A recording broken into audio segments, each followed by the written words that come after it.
4, 3. Yummy like a gummy bear.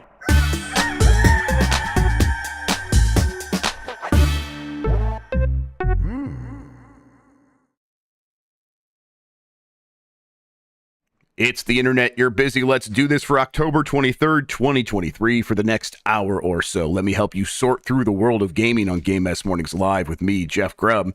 Today, the reviews are in, and Konami has certainly collected some Metal Gears, and Spider-Man 2 is a hit. But first, please join me in welcoming today's co-host of Game Mess Mornings.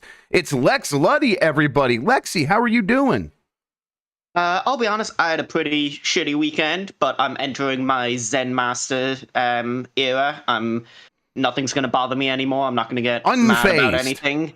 Yeah, literally not going to, just going to be a peaceful being of moisturized, thriving, the whole thing that they say. I didn't moisturize. I should have fucking moisturized. You're off to a bad start. You're off to a bad start. Right, okay, right. Screw that whole thing. I'm back to being sour and angry about everything.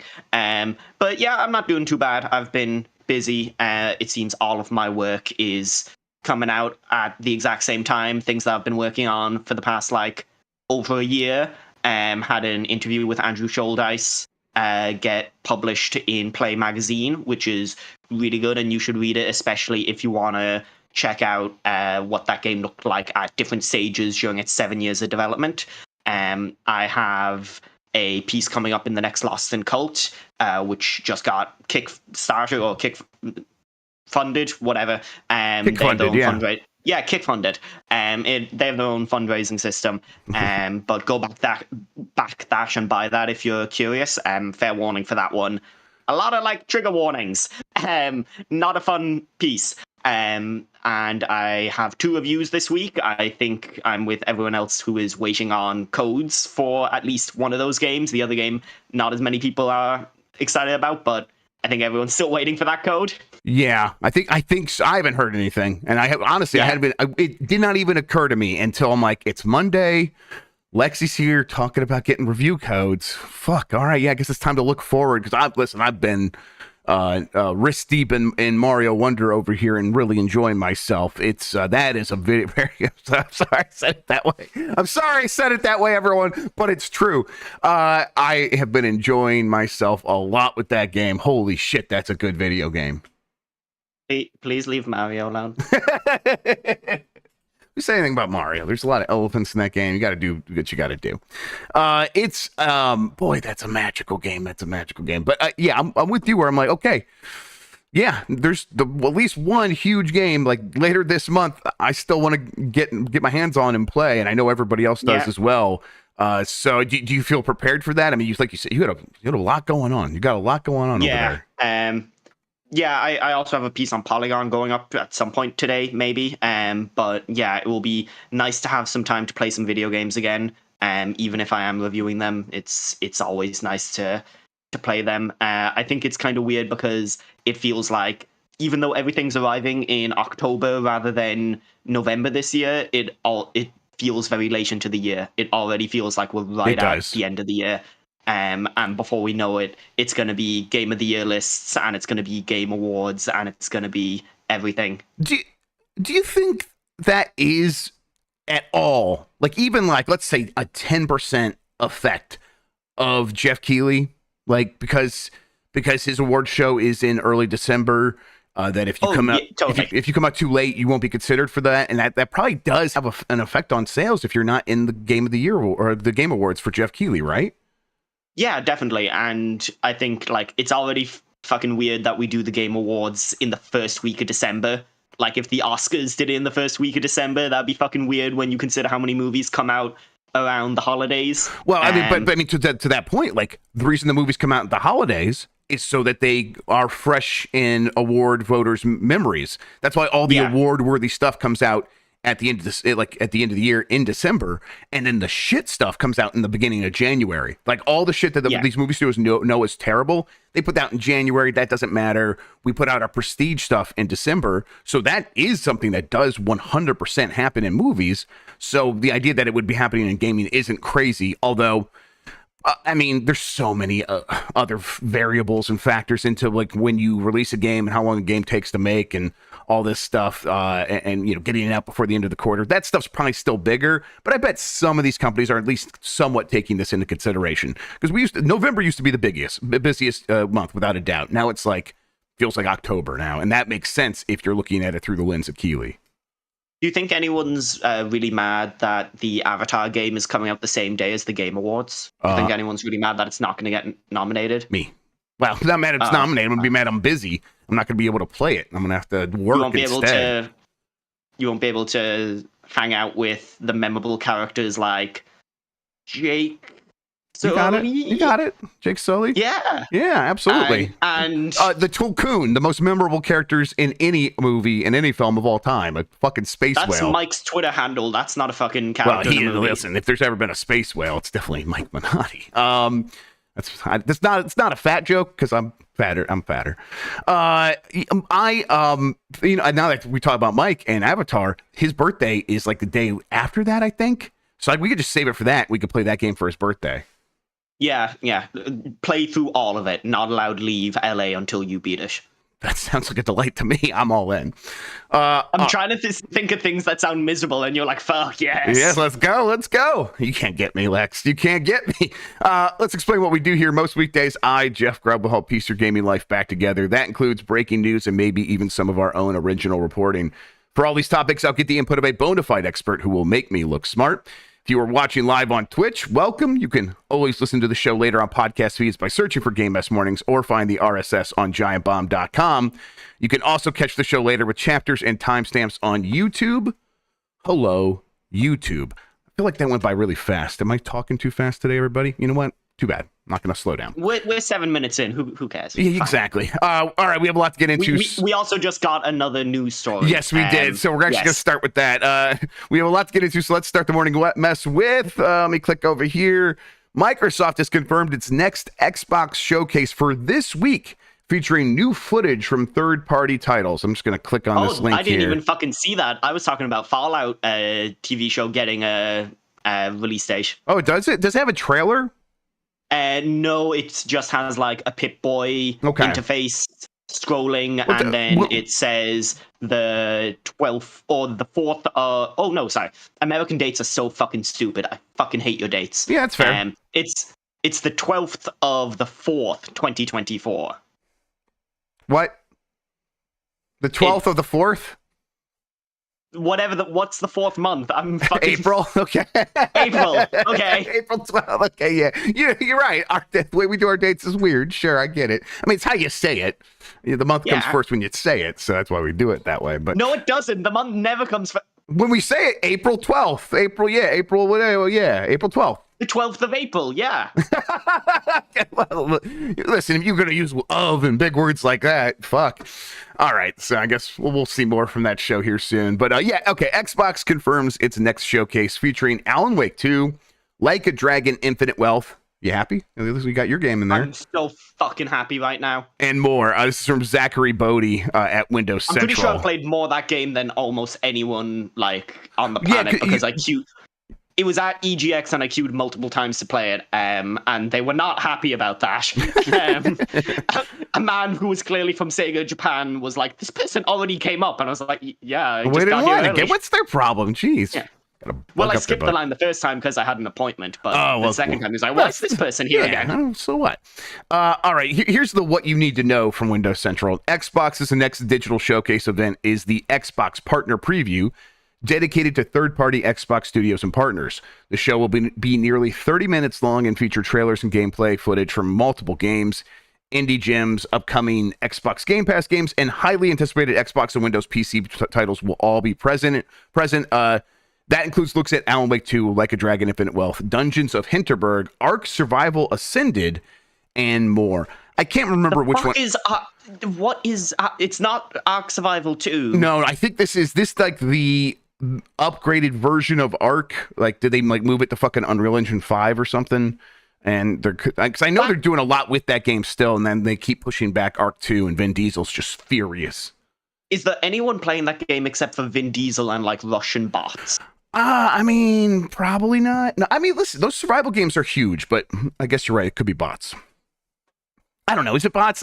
We said that about not Counter Strike 2, Team Fortress 2, and I bought that one because it's like the hats. Like, there's a lot of hats you can get, and you could sell those. I don't think Ark Ascended has that same thing, does it? I don't know.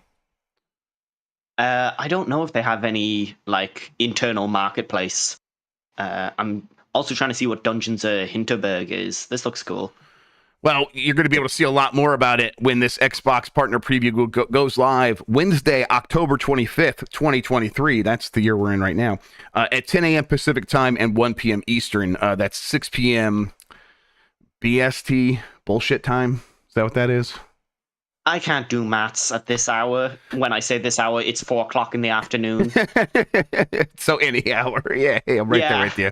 I was challenging myself to multiply a couple of big numbers in bed the other night, and I fell asleep before I could finish it. So that's a good trick if anyone wants to try. I sometimes wonder if me and my dad are actually related, because he'll just be like, what's like 530 by 12? And he'll like start figuring it out and saying it to himself. 5,300. And then that's 1,060, so it'll be 6,000 something. I lost track because my working memory is really bad, but we got there. We got close enough. All right, let's get back into this actual rundown. Video games? Yeah. What were we talking about? That will be a good show, I'm sure. It will be a small thing, because will they show anything at this that they wouldn't show at the Game Awards? No, I mean, listen, it sounds like a small little thing. I don't expect anything like new. This seems like, hey, we got commercials, and you idiots love watching commercials. I'm like, yeah, I do. All right, I'll watch, sure. But I'm not expecting anything close to a direct or even a state of play. This sounds like a smaller thing leading into the holidays, trying to build momentum off Starfield. And good luck. We'll see if they're able to do Someone that. in chat brings up that maybe Baldur's Gate 3 might get a release date. Oh, that's a great poll. That's a real good poll. That's interesting. That could totally happen. Like, even like potentially Shadow Drop. I mean, it's a big game. That probably won't happen. But they said before the end of this year was what they were going for. They'll probably just give a date. You're right. But hey, one can hope. All right, Metal Gear Solid Collection review roundup. GameSpot gave it an 8 out of 10. Konami has still put together a comprehensive bundle collecting 5 highly influential games and multiple variations from a period spanning 24 years. There are other ways to play these games, but I think we often undersell the appeal of convenience. Being able to easily access them on all of them on a modern console is a major selling point. For someone like me who only ever owned the original games on their original consoles, Metal Gear Solid Master Collection Vol.1 is indispensable. Game Reactor gave it a 7 out of 10, said, no, there's not much here to justify a purchase if you already own the 12-year-old HD collection or the 10-year-old Legacy collection. Metal Gear Solid Master Collection Vol.1 is well-stocked but incomplete, containing great games that could have been updated and putting money straight into the pockets of a greedy publisher. Buy, but only in an emergency and at your own risk. I'm starting to think people don't like Konami. I don't know where you're getting that from. The Verge says, I'm not going to say I'm disappointed with the results. I think it's great that such a huge swath of Metal Gear history is now readily available and easily playable on modern systems. But there's also a part of me that thinks Konami missed an opportunity to give Metal Gear Solid in particular, a fresh coat of paint and update it for modern audiences. Okay, this was never going to be that, right? But that said, this is also not quite up to snuff when you do compare it to some of these other HD collections. And then that said, that's not really the alternative. I think it's the alternative for huge Metal Gear fans who have been with the series from the beginning or came into it late and did get those HD collections, but those aren't readily available anymore. Though many of the Metal Gear Solid games got taken down and have not gone back. Yeah, that PS3 collection I saw for sale literally 2 days ago for about €100. Yeah, which is not. So what we're talking about is let's just get Metal Gear Solid back out there for new audiences. More people are playing games than ever before. People know about Metal Gear Solid. Many people have played it, but not everybody. In fact, I would say at this point, most gamers have not played Metal Gear Solid, most of the Metal Gear Solid games. So I haven't played any except for Rising. What's that? I played Rising. You played I've Rising? only played Rising and about 5 hours of 5. I know about Metal Gear through osmosis, but was a different it was an adult game when I was not an adult. And I have thought about going back. I think it's released at a bad time for that. Yeah. But, you know, I do think this will sell pretty well. And yeah, like, people will play this, they'll buy it. I think the really interesting thing is, will it, like, spur them on to do further collections of stuff like 4 and Peace Walker? Because, like, once you get past 3, it is, like, if they were to do a collection volume 2, what would you include in it that, like, fans would actually want, except for 4 and 5 and Peace Walker? You could put Rising in there. You could totally get away with doing that as well.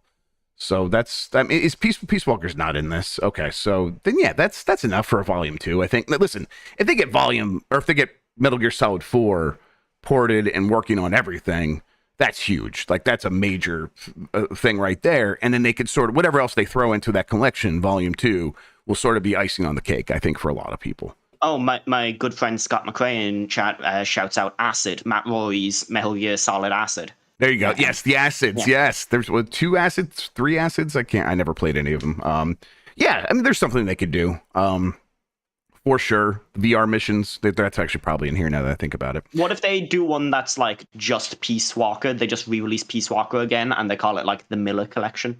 That'd be. Listen, we got to stop catering to that monster. We got to stop giving him what he wants. He thinks the world revolves around him, and there's a lot of evidence to support that. I get it, but hey, yeah, we got to cut him off. Cut him off now. Things just seem to happen to that man and fall in his lap. Through no fault of his own, he's lazy. He just lays about, and it all just happens. All right. Kojima isn't mentioned in new credits container for Metal Gear Solid Master Collection Vol.1. This is from My Nintendo News. A lot of stuff, people are picking this up. Basically, his name is still in the game. In the original, isn't a story. Yes, in the original credits. Yes, exactly. Yeah, go ahead. It would be like crediting someone who like didn't work on the remake of a movie from years later. It would be like if they remade a movie from the 60s and then you were getting upset that they didn't have that person's name in the credits because they like worked on it to some degree. Their name is still there. It's not like they're trying to hide Kojima's existence. Like, you load up Metal Gear Solid 1, the first fucking words you see on screen are Hideo Kojima. Like, he still is all over those games. And there's no way someone is going to leave that game going, I wonder who made this. Yeah, no. If they had, like, taken out the original credits, like, no, here are the new credits to, like, cover everything, and then he wasn't mentioned in there, then we have something. But those original credits are there. You're right. The people who worked on this port, that's who's supposed to be credited here. I can imagine a world when it's like when you watch a new Star Wars and it's like, oh, created by George Lucas. George Lucas doesn't fucking work at Disney, doesn't work at Lucasfilm anymore, but they still credit him as the creator. That's part of that is just how credits are done for film and movies, based on like union rules and producer rules and all these other things. Like, you got to credit the original creator. That is not how video games work. And also, his name is in there for creating the games themselves, and then this port work is separate from that. So just kind of not really a story. A good example of this is like that new Daredevil show, Daredevil Born Again.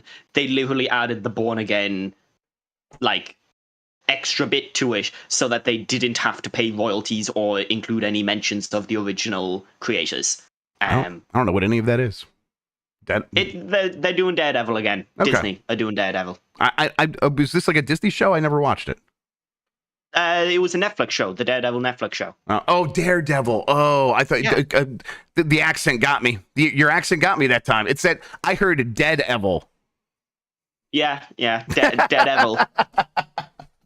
Everyone's favorite guy, Daredevil. I'm like, who the fuck is Daredevil? All right, there we go. All right, Sony says Spider-Man 2 is the fastest selling PlayStation Studios game in history. This is from Chris Scullion at VGC. Marvel's Spider-Man 2 is the fastest selling PlayStation Studio game in history, according to Sony. A tweet on the official. Sorry, I just saw something John said in chat. Keep going. Oh no!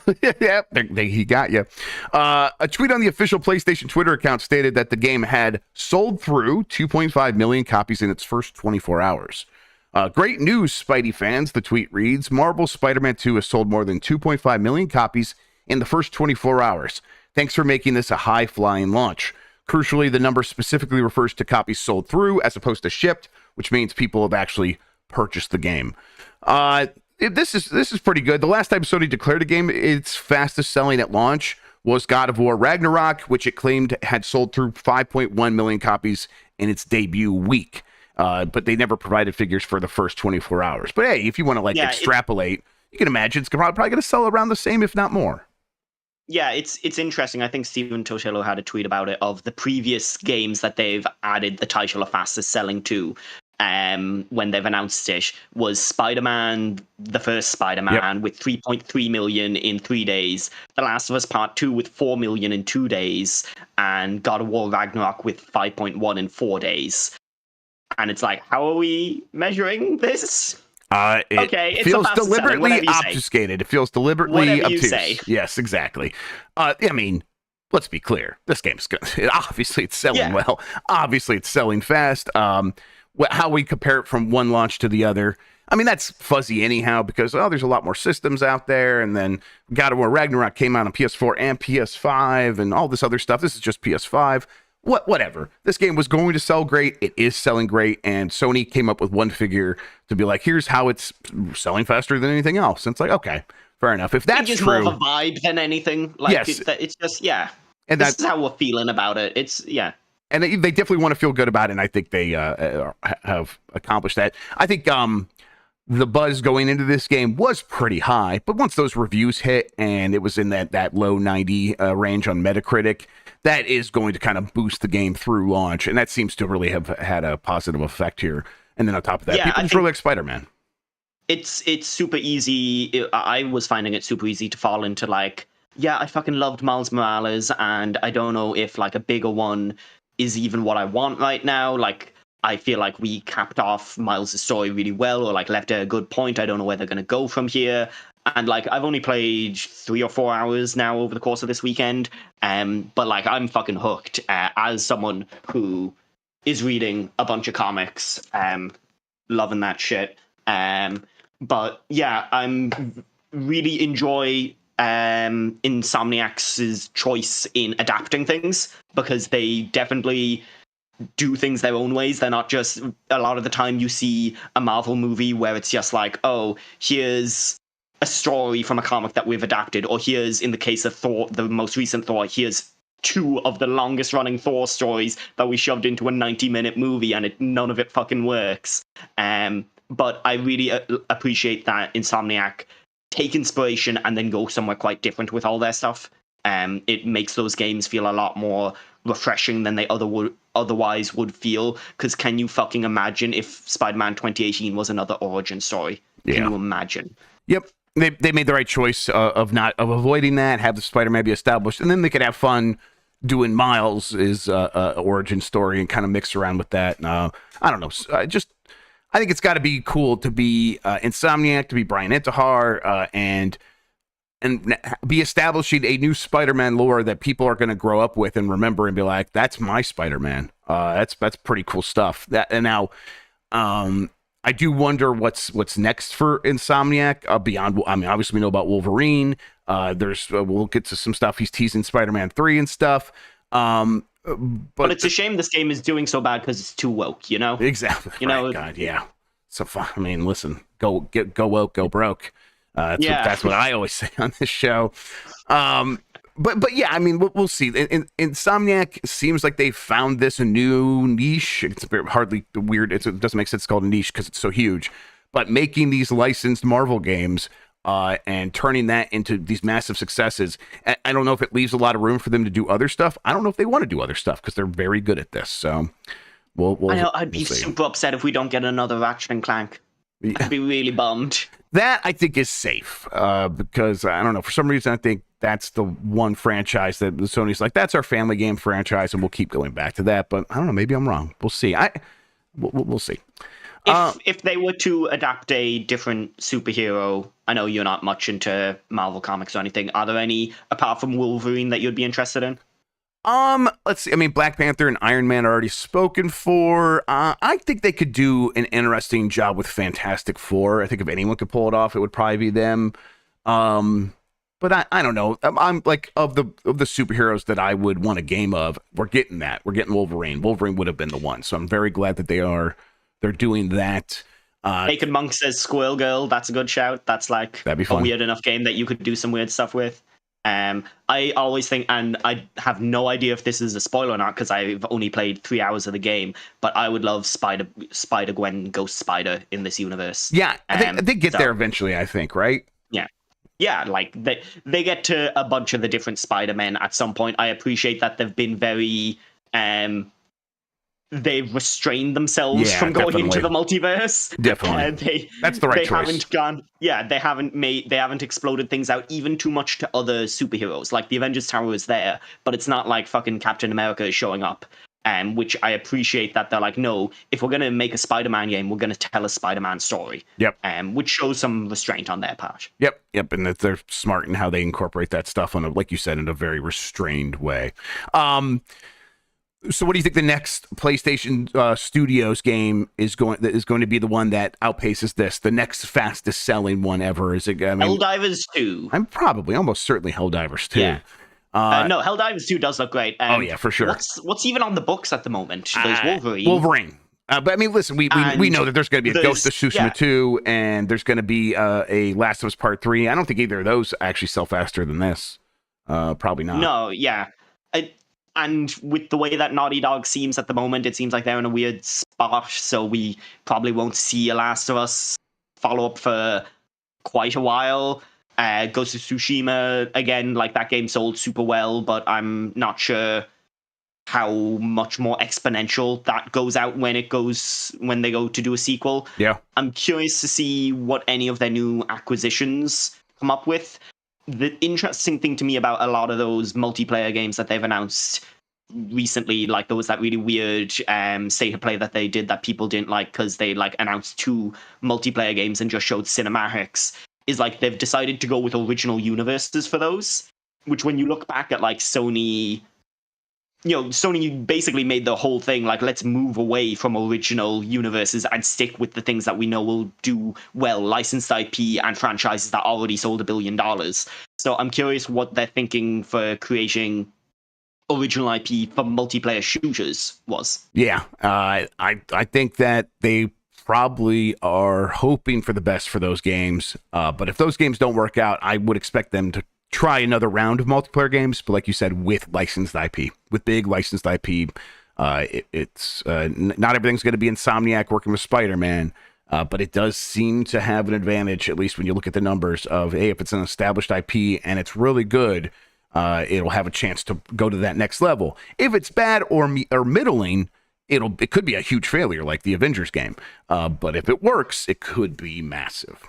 I hope Marathon is good, but it's hard to even think of that as a Sony game. It's a Sony game, not a PlayStation game. Yeah, absolutely. Because it is going to come to everything, and it is going to be a Bungie game first and foremost. It's very much like the back in the old days of Sony Online Entertainment, where like they had their MMOs, and that felt so disconnected from PlayStation. Many of them were on PlayStation. I think all of them were probably on PlayStation, but they weren't really PlayStation Studio games. It was Sony Online Entertainment. So when Sony spun that off and sold it off and it became its own thing, it felt like, well, that doesn't affect PlayStation at all. That's the same status that Bungie has right now. Is there still someone like in a mine somewhere working on an EverQuest expansion? Oh yeah, definitely. Like this like Sony Interactive Entertainment has shut down, but he just stayed there in the office. Are they still? They were called Daybreak Games for a hot minute. I don't know if they still are. I wonder if they still are called that. But yeah, I think so. I think they're still releasing EverQuest 2 expansions, or is it EverQuest again? Yeah. EverQuest expansion is still coming out every year, says Dark Aileron. Holy shit. Yep, that's right. I mean, listen, I think Lord of the Rings Online got an expansion in the last couple of years. That might be wrong, but those MMOs just get supported forever. All right, let's get to this next story, which is a continuation of the last story. Spider-Man 2 beats Super Mario Bros. Wonder to #1 on the UK physical charts. This comes from our boy Chris String over at GamesIndustry.biz. Spider-Man 2 beat out the competition from Super Mario to claim #1 in the UK boxed retail charts, according to GfK data. The PlayStation 5 exclusive had a strong launch. It is the biggest PS5 box launch of the year, with sales almost 5% bigger than the previous high point. The PS5 launch, which is the PS5 launch of Hogwarts Legacy back in February. Spider-Man 2's launch sales are just over 3% lower than the PS5 launch of God of War Ragnarok, which was the biggest PlayStation launch of all time when it arrived last year. Of course, this is purely physical sales, so we will have to wait until digital comes in to find out what game comes out on top. And then Dring notes, God of War Ragnarok launched on a Wednesday, whereas Spider-Man 2 arrived on Friday. So last year's title had a few extra days of sales as well. Spider-Man 2 is the fourth biggest box game launch of the year, behind Zelda, Tears of the Kingdom, EA Sports FC24, and Hogwarts Legacy.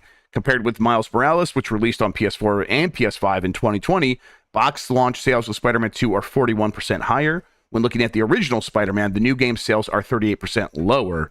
But Dring goes on to point out that digital has grown so much compared to physical in the time since that game came out in 2018 that's no longer a fair comparison. It just doesn't make a lot of sense anymore. But hey, listen, if you're selling anywhere close to the original Miles or the original Spider-Man, you are going to be probably the best selling game on the PS5 when it's all said and done. Maybe at least in that top 3 for sure. So this game doing very well. Is this in line with what you were expecting for this to kind of like be behind those 3 games? I just need chat to know that you heard it here first. Spider-Man beat off Mario. Superman, yeah, Spider-Man. Yeah, but listen, I've seen the internet. I've seen that all the time. Yeah. Absolutely. But yeah, this game I was kind of expecting to sell better. There's still a lingering, like, everyone fucking loves Spider-Man at the moment because Spider-Man has more movies.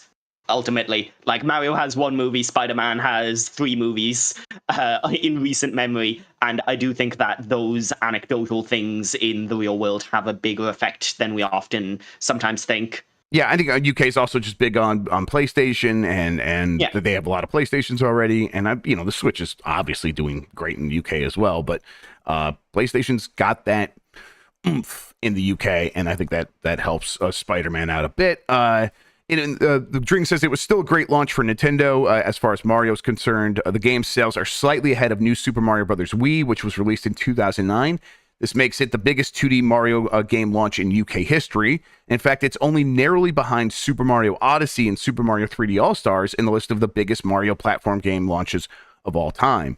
Mario games, particularly the 2D ones, tend to be more longer-term sales. That's the difference here, is that Super it's going to keep on selling at $60. Yes, for the rest of this generation and into the next one, because I'm sure they'll have some deluxe version of this, or the backward compatible, however they pull that off.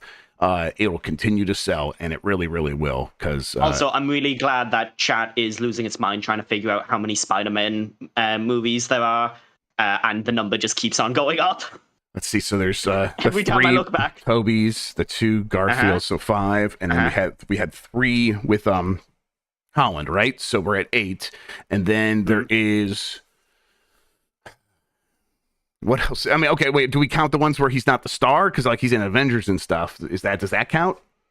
Any movie with the word Spider-Man on it. Okay, like there was old animated ones, right? Or the two. Is it a mainline Spider-Man movie? Yeah. Here we go. So the 2 Spider-Verse movies. That's 10. And I feel like there was older ones, like old live action ones, but maybe those were TV movies and we shouldn't count. Those were the TV movies. Yes, okay. I've watched some of them. They're not great. Have you watched the TV Thor movie and the Hawk ones? I have watched a video recap of it because I couldn't bring myself to watch the entire thing. Me and my brother, we rent those all the time and watch those constantly. And not the Thor one so much because that one was really bad, but the Hawk movies, we watch those like 5 times each. I like the Captain America one where he just gets sick in a car and then the guy pulls over and then he just punches the guy and steals the car. I fucking love this hero. This is the best superhero. That's America right there. I'll remember when Hawk fell out of a helicopter and died or whatever, but that stuck with me. Remember that from being a kid. All right, we're gonna take a quick break. When we get back, we got a lot more news to get to. We'll talk about all of that after this.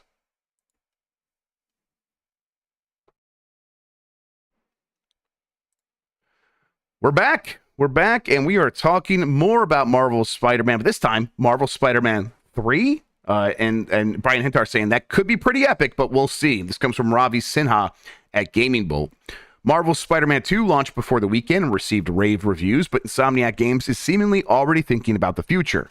It's somewhat teased its sequel. It's somewhat teased in the sequel's ending, but in the Frames Per Second podcast, shout out to Lucy and the boys, senior creative director Bryan Intihar briefly discussed a potential third game. And this is a good podcast. You guys should go listen to it. Again, actually, did Lucy ask Bryan about if he put the lions and tigers and bears oh my thing in there on purpose? I don't think so. I haven't finished listening to this episode, but I don't think so. But I also forgot to text her exactly the question, so that was my fault. It's my fault. Yeah, clearly. Yeah. If Spider-Man 1 and Miles Morales were like our Iron Man and Spider-Man 2 was like a Civil War, where logically do we go from there? I think it would be pretty epic, but we'll see, he said. While it doesn't seem like much, the Marvel analogies can't be a coincidence. After all, Infinity War. It does say Infinity Ward here, so that's not entirely my fault, but also I should have just known what was happening there. After all, Infinity War and Endgame followed the events of Captain America's Civil War, while Civil War in the comics was followed by Secret Invasion. We'll see if Insomniac's next Spider-Man has the same kind of scale.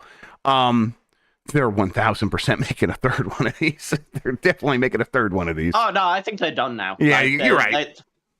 They're gonna focus on like more popular characters like the Dazzler or Jesus Man, Big Wheel. Yeah, Jesus. Mm-hmm.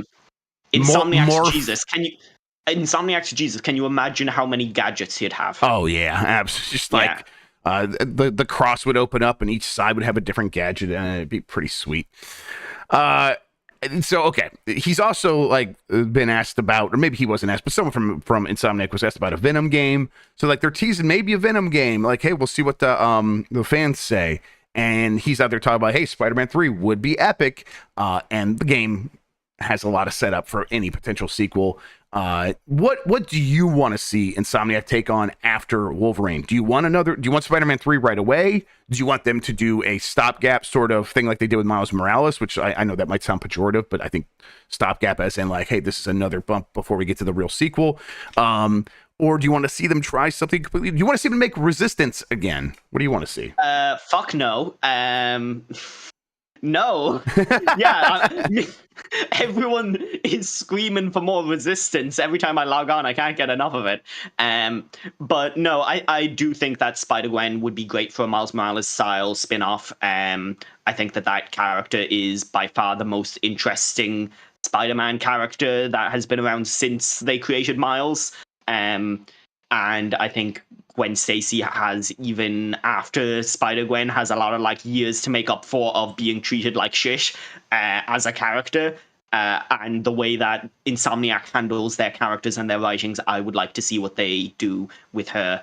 I would love it if the next game was that smaller scale as well, because I think that instead of building and building and building and building, adding some pacing to it where not every game has to be the biggest fucking game in the world.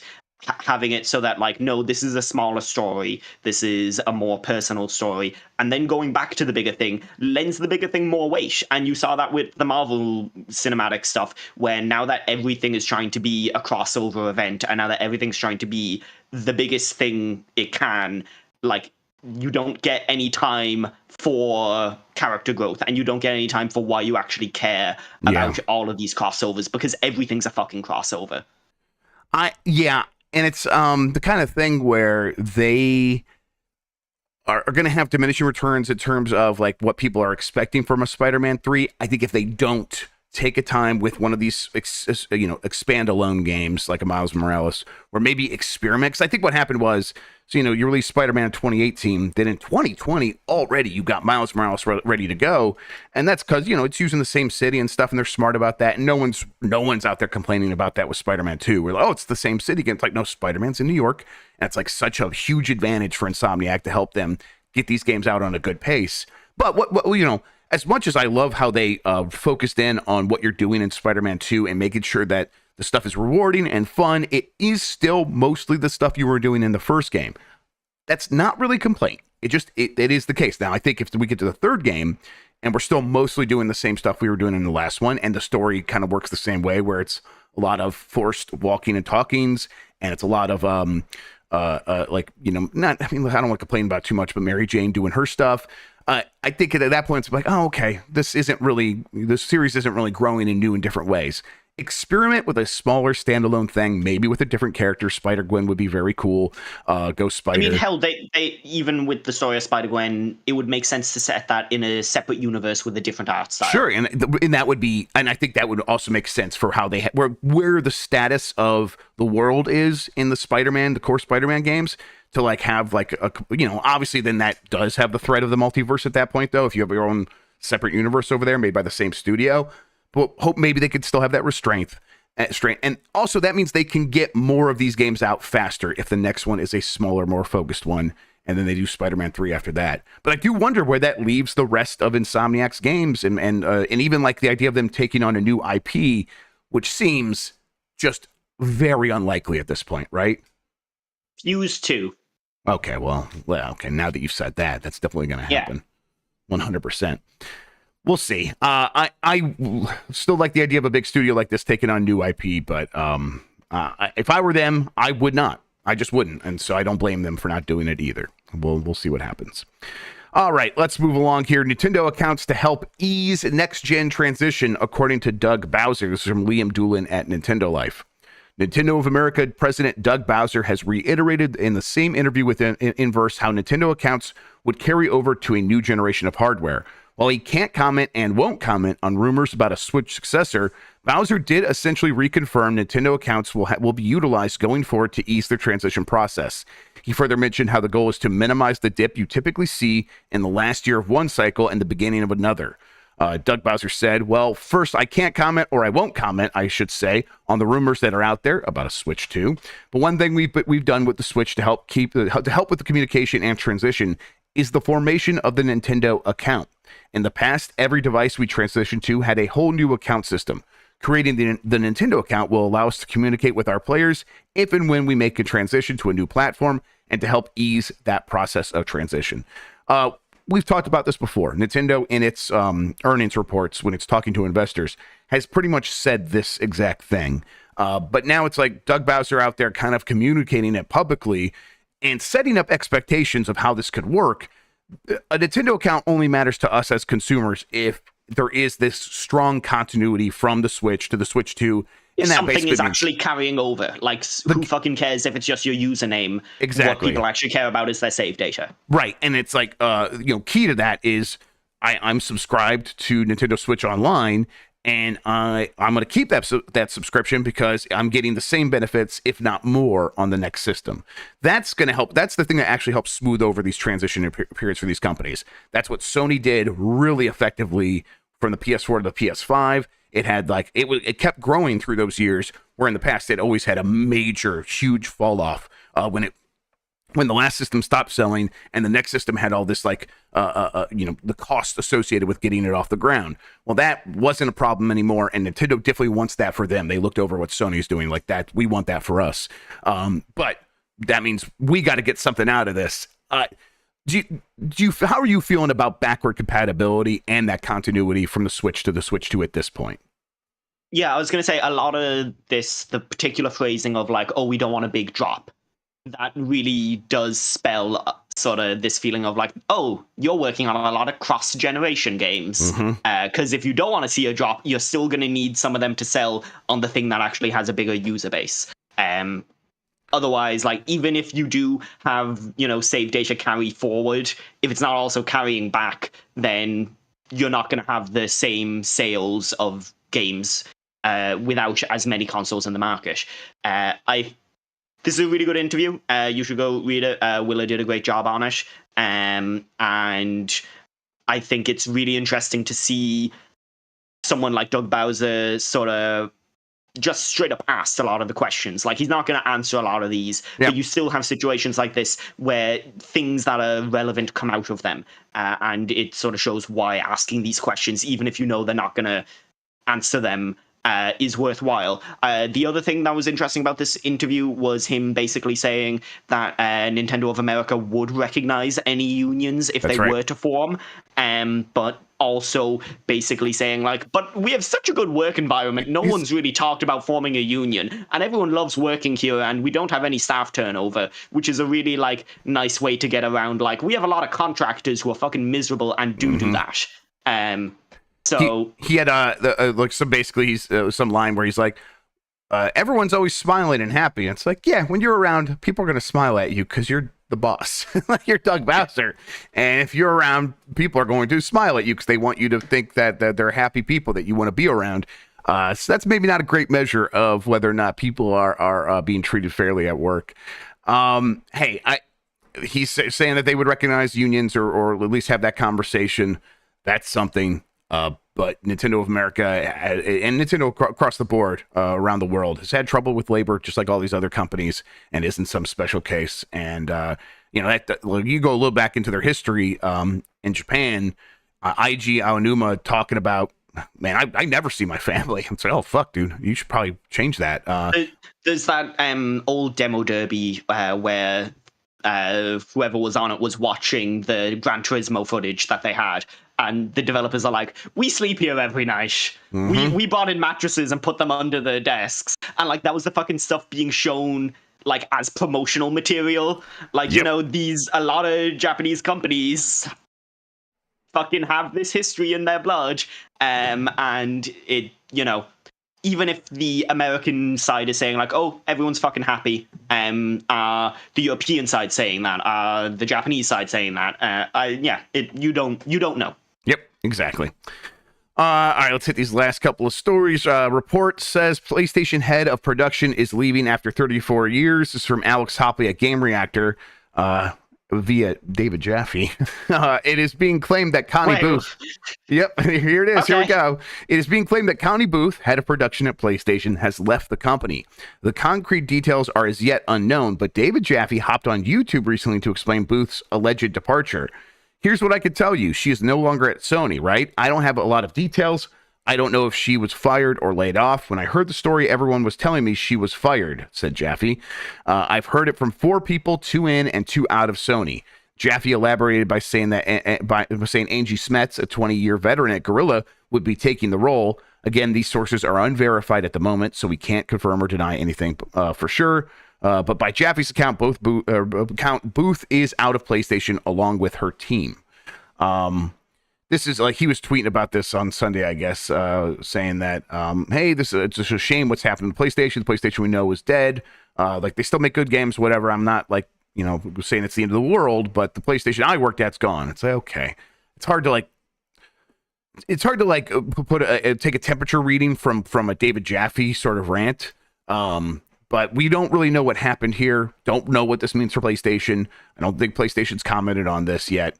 Yeah, I'm going to go out on a limb and say, like, Jaffe isn't a trained journalist. Right, exactly, yes. And I think something that is worth noting, anecdotally, the last game that I can find Connie being credited on is Concrete Genie, and Sony recently laid off all of Pixel Opus last year. I say recently, that was sometime last year. So it might just be there wasn't any new position, and her LinkedIn still says that she's there to present. It's a lot of speculation. I don't if I were someone in the industry, I wouldn't start spreading that someone had been fired like this. I don't think that's super cool. Yeah, so him saying I heard she was fired is like kind of a rough thing to put out there for sure. He like, we don't know what happened, and that phrasing could mean so many different things to so many different people. So what we do know is nothing. Although, you know, Sony and Connie Booth have not come out to say anything one way or the other on this. So we'll say, you know, maybe very gently, she might not be at Sony anymore, might be moving on to somewhere else. So we'll see. PlayStation is laying off other people, though, at the Visual Arts Studio. This comes from Sophie McAvoy at GamesIndustry.biz. PlayStation support studio Visual Arts Group has been hit with another round of layoffs, but with several former employees sharing on social media last week that they have been let go. Unfortunately, following a wave of layoffs last week, last week was my last at PlayStation. Former senior level designer at Visual Arts, Daniel Bellmare, wrote on LinkedIn. Senior technical recruiter Matt Barney shared a similar update on LinkedIn, adding that he knew this layoff was coming and wished those impacted the best of luck in their future endeavors. Rigging artist Sean Teo posted to social media that their contract had come to an end as well, but as noted by VGC, did not indicate whether this was related to the layoffs. It's unclear how many staff have been impacted by the redundancies at this stage. GamesIndustry.biz has reached out to Sony for more information. Visual Arts Studio is the team that was trying to take over Uncharted, and then Naughty Dog got pretty territorial about that, and then they're like, well, maybe we could do a remaster of Last of Us Part 1, and then Naughty Dog got territorial about that as well and took that over from them. I think they were trying to step up, and a lot of people that were working there as like senior developers at a Visual Arts Studio, they left a couple years ago because of all that, and they're like trying to start their own studio, and they're pitching their stuff to a bunch of different publishers, and I don't know actually what ended up happening with that. But this like is supposed to be like a technical group that does a lot of art and does help with other things, but they always had ambitions to step up. Not getting that chance probably means that there was something of a brain drain, and then the people left there might have been like sort of lost at sea at that point. I don't know. That's how I read the situation. What do you think here? You look at this here, and like they were formed in 2007, and during that time they've worked on games like The Last of Us, Uncharted, and Spider-Man. Like, they're not an untalented team. They're not a team who aren't showing their chops. They're working on some of the biggest games that have released in the time since they were founded. And I can certainly imagine if I was, a creative lead of that team and I was being told you'll get an opportunity, you'll get something, eventually you'll just be like, fuck it. And if everyone's leaving, then Sony are like, well, why are we running the studio? I think like this seems like some pretty bad mismanagement of what appears to be a pretty big team and a pretty talented team. And I don't know how you can wind up with there being such a rush for people to acquire studios, for people to find talent, for people to find companies to make their games. Like, there's more games that people want to be made than there are people to make the games at the moment. And you have a whole team. You have a whole team of artists and technical people, and you're not able to figure out how to restructure them in some way that you can get a game out of them. That seems like very poor management from higher up, not from anywhere within that company. Yeah, I think Visual Arts Studio is also primarily based in California, and those are expensive employees. They also opened a Malaysian office, apparently, so I'm not sure if they're hit as well. Right, and you could also see I'm speculating, but you could see, hey, people in California, expensive. People in Malaysia, affordable. Let's lay off the people in California, hire more people in Malaysia. I'm not saying that's what happened, but I wouldn't be surprised if that's what happened. That's the kind of thing where you look at the numbers and you're like, listen, there's great support studios, great talented people around the world. And that's definitely true. And that's been proven. And you can get a lot of great stuff out of Malaysia without having to pay them as much as someone who lives in California. So who knows? We'll see if we get more information out of this. All right, let's see. Last story here. Final Fantasy XIV's Xbox Open Beta release window has been announced. This is from Chris Scullion at VGC. Square Enix has given a release window for the upcoming Xbox Open Beta of Final Fantasy XIV. A tweet on the official Final Fantasy XIV Twitter account announced that the beta will be coming early next year. Mark your calendars, Xbox fans, the tweet reads. The Final Fantasy XIV Xbox Series X/S Open Beta test is scheduled to begin mid-January to February. Final Fantasy XIV will officially be launching on Microsoft's console in spring 2024, but the open beta will be the first chance for Xbox players to finally get their hands on the long-running MMO. So there you go. I think as part of this beta, you're going to be able to play a lot of it, like a significant portion of it, so people will probably be able to get a start on their character or whatever. Including the award-winning Heavensward expansion for up to 60 levels. That's exactly what I basically, you took the words out of my mouth. Yeah. Exactly. Yeah. Hey, good for y'all. I'm happy. I'm happy for my sickos at Final Fantasy FanFest this last week. Those memes are out of date now. I'm so sorry. I haven't heard it in a while, so I'm like, it must not be accurate anymore. They probably got some new bullshit that they're on. Mike, do you not have a job? Why are you playing Final Fantasy XIV right now? Basically, that's basically right. Jen says, hey, a PlayStation Portal would be a pretty good way to play Final Fantasy XIV. Let's fucking go, Jan. I'll play Final Fantasy XIV if I got a PlayStation Portal. I'm lying, but I'll tell myself that so I can justify it. That you are making up bullshit so that you can buy another piece of hardware, Grubb. You got me. This needs to fucking end. Fucking You're gonna stop buy me. one of the. Fucking find me and stop me. You're not gonna happen. You're right. America's a big place. Fuck it. Couldn't be bothered. All right. I think I got a poll question over here somewhere. There we go. Are you buying a PlayStation Portal? Yes or yes? Well, yes or yes, of course. There we go. Oh, everyone voted yes. Incredible. All right. From Friday, is ray tracing a big deal for you in the next Nintendo console? 88% said no, and 12% said yes. So yeah, it's about 1 out of every 8 and a third person, right? That's ray tracing isn't a big thing for me in current consoles. Right. Like, I'm like, oh, it's a cool piece of technology, but there's not been a single game where I'm like, fuck yeah, this game has ray tracing. I'm buying it because it has ray tracing. Like, I didn't buy my PlayStation 5 because it had ray tracing capabilities. I bought it because it was the next fucking PlayStation. Yep, exactly. I mean, hey, I think that ray tracing's time has come and gone in terms of being a strong marketing buzzword. They were looking for something after 4K because they sold about as much as they could sell on the back of 4K. And that stuff is actually 4K is probably still a better buzzword than ray tracing. Even with ray tracing truly getting much better with stuff like the recent Cyberpunk updates and DLSS 3.5. And I think that's very impressive. That's one game, and it's still not the reason to go out and get that game. It's just not. It's not a reason to go out and get a GPU that supports it or whatever. So when it comes to the Switch, I mean, if I have the option between more battery life and ray tracing, I'm picking battery life every time. So we'll see. And then that's like not even to mention performance, or it's like if I can get 30 frames per second solid or 60 frames per second, I'm choosing that over whatever would happen when you turn on fucking ray tracing on a goddamn portable Switch. No thanks. Yeah, ray tracing just seems like a weird thing to even want on a handheld because it's a thing that is incredible when you look for the details. Like, that's why ray tracing is incredible, is because it is such a small detail to pay attention to. And when you're looking at like a 7-inch screen, you're not seeing those details. That's right.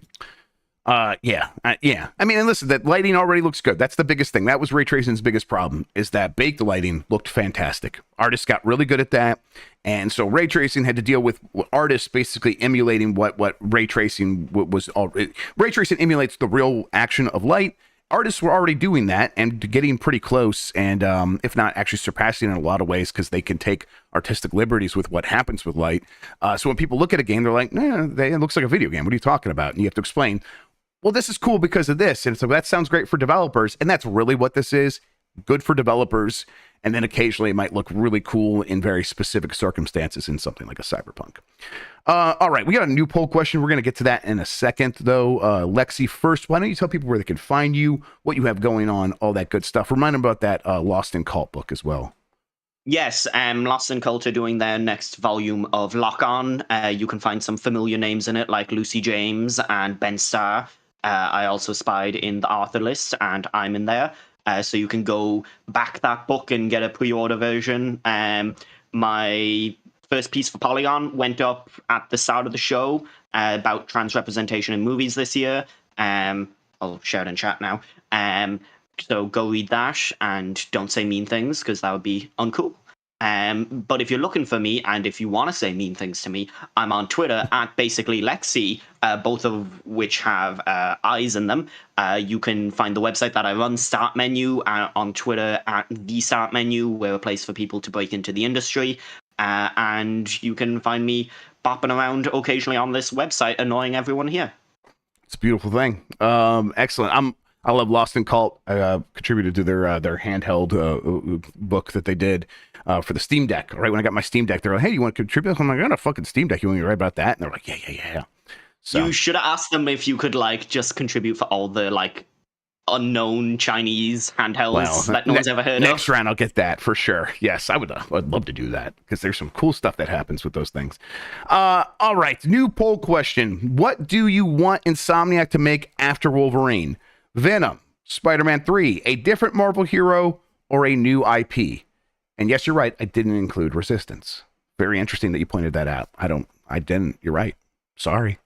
Okay, let's see here. Anything else we need to touch on? Oh, yeah, we're going to talk about this poll on the Game S Morning Show on Wednesday here on Giant Bomb. Speaking of Giant Bomb, I'm going to go to a meeting right now to figure out what we're doing this week, but you can look forward to very likely a new season of Blight Club involving me playing a bad video game. Dan Reichert emailed my wife and asked her for help putting together my costume. And he's like, it's like 20 minutes. It's just 20 minutes. You could just do this thing real quick. My mother-in-law was here, and my wife, like, they started working on that, and they immediately got furious at Dan Reichert because, like, he doesn't know what he's fucking talking about. This is going to take all day. The thing he said to do wouldn't work, could never work. And I'm like, I'm sorry. I don't know what to do. I'm not allowed to look at it. I guess I can Fiverr it, but they're like, no, we'll do this. I really appreciate that this feature started out as like a fun thing among friends, and now it's this terrible burden remotely. Yeah, like, and like you had to figure out content that you can make online only, and now it's this big elaborate to do that is so fucking impractical for everyone involved. I'm like, are there prosthetics? Like my wife said, I have to like shave part of the beard. So that's happening on Wednesday. Maybe. Yeah. We'll see. I got to get the fucking Xbox 360 set up, so we'll see. I don't know what it is. I have a couple ideas. I'm like 99% sure I know what that game is. Dan hasn't told anyone else, but he keeps on saying it's not that hard. That game is fucking miserably hard. That game has some of the worst boss fights. All right. Well, we're going to find out very soon in a couple of days. Other than that, we'll have some other stuff happening on the website. Voicemail, dump truck, UPF, probably at Jeff's. Whole bunch of fun stuff here on Giant Bomb. Tomorrow, though, tune into the Bombcast. We'll be going live, as always. I look forward to seeing you all there. Until then, though, Lexi, thank you so much for speaking with me about video games today. You know how I appreciate it.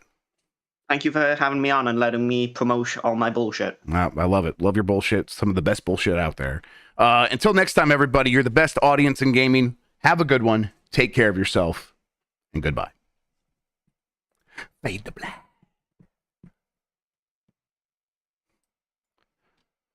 All right, we did it.